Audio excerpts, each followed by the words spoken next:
ಒಬ್ಬೊಬ್ಬರು ಬಿಟ್ಟು ಹೋದಂಗೆ ಕೊನೆಗೆ ಬಂದು ಕುಟುಂಬ ಒಂದು ಪಕ್ಷ ಉಳಿದದ್ದು ಇವತ್ತು ನೋಡ್ತಾ ಇದ್ದೀವಿ. ಹೀಗಾಗಿ ಹಿಂದಿನ ಇತಿಹಾಸದಿಂದಾಗಿ ಇವತ್ತಿದು ಉಳಿದದ ಅನ್ನುವಂಥ ಅಷ್ಟು ಸತ್ಯದ.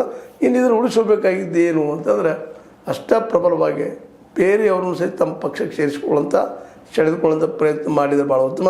ಅವ್ರಿಗೆ ಅನಿಸ್ಬೋದು ಇಲ್ಲಂತಲ್ಲ, ಜೆ ಡಿ ಎಸ್ದವ್ರಿಗೆ ಅಥವಾ ನಮ್ಮ ನಿಖಿಲ್ ಅವ್ರಿಗೆ ಅಥವಾ ಕುಮಾರಸ್ವಾಮಿ ಅವ್ರಿಗೆ ಇಲ್ಲ ಯಾರು ಹೋದ್ರೂ ನಮ್ಗೆ ನಡೀತದಪ್ಪ ಅಂತ ಏನೋ ಅನಿಸಿರ್ಬೋದು. ಆದರೆ ಹಿಂದೆ ಇತಿಹಾಸದ ಅದ್ರ ಜೊತೆಗೆ ಒಂದಿಷ್ಟು ಆಳಿದ ಅನುಭವ ಅದ.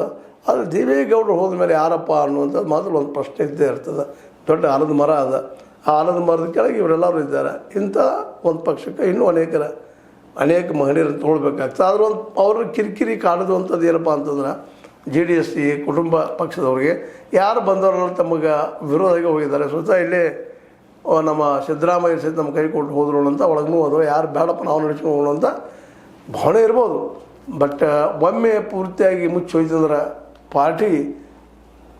ಪಾರ್ಟಿ ಮೀನ್ಸ್ ನಿಮ್ಗೆ ಗೊತ್ತು ಅದ ಹಲವು ಸಿದ್ಧಾಂತವಾದಿಗಳನ್ರಿ ಅಥವಾ ನಾಯಕರನ್ರಿ ಅಲ್ಲಿದ್ದಾಗ ಒಂದು ಪಾರ್ಟಿಗೆ ಹೊಸತನ ಬರ್ತಾ ಇರ್ತದೆ.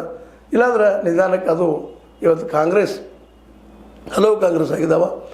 ಕಾರಣ ಕುಟುಂಬ ರಾಜಕಾರಣದಿಂದಾಗೆ ಇದು ಇನ್ನು ಎಲ್ಲಿವರೆಗೆ ನಡಿಬೋದು ಕಾಂಗ್ರೆಸ್ಸದ್ದು ಮತ್ತು ಜೆ ಡಿ ಎಸ್ ಎಲ್ಲಿವರೆಗೆ ನಡಿಬೋದು ಇದನ್ನು ಭವಿಷ್ಯ ಹೇಳಬೇಕು. ಅದಕ್ಕೆ ಆದರೂ ಇವರು ಸಾಹಸ ಮಾತ್ರ ನಿಖಿಲ್ ಕುಮಾರಸ್ವಾಮಿ ಜೊತೆಗೆ ದೇವೇಗೌಡರು ಈ ಪ್ರಯತ್ನ ಎಷ್ಟು ಮಟ್ಟಿಗೆ ಯಶಸ್ವಿಯಾದೀತು ಅನ್ನೋದನ್ನು ನೋಡ್ತಾ BJP ಜೊತೆಗೆ ಮೈತ್ರಿ ಅಷ್ಟೇ, ನಮ್ಮ ಸಿದ್ಧಾಂತ ರಾಜಿ ಇಲ್ಲ ಅನ್ನುವಂಥ ಮಾತಿಗೆ ಇದೆಲ್ಲಿವರೆಗೆ ಉಳಿಬೋದು ಅನ್ನೋ ಸಹಿತ ನೋಡೋಣ ಅಂತ ಹೇಳ್ತಾ ಇದು ನಿಮ್ಮ ಲೈಕ್ ಆಗಿರ್ಬೋದು. ಲೈಕ್ ಮಾಡಿ, ಶೇರ್ ಮಾಡಿ, ಕಾಮೆಂಟ್ ಮಾಡಿ, ಜೊತೆ ಸಬ್ಸ್ಕ್ರೈಬ್ ಮಾಡಿ. H16 ನ್ಯೂಸ್ ಅರ್ಥ ಸಿದ್ದರಾಮಯ್ಯ ಸತ್ಯ ಕೈಗಳಲ್ಲಿ ವಂದನೆಗಳು.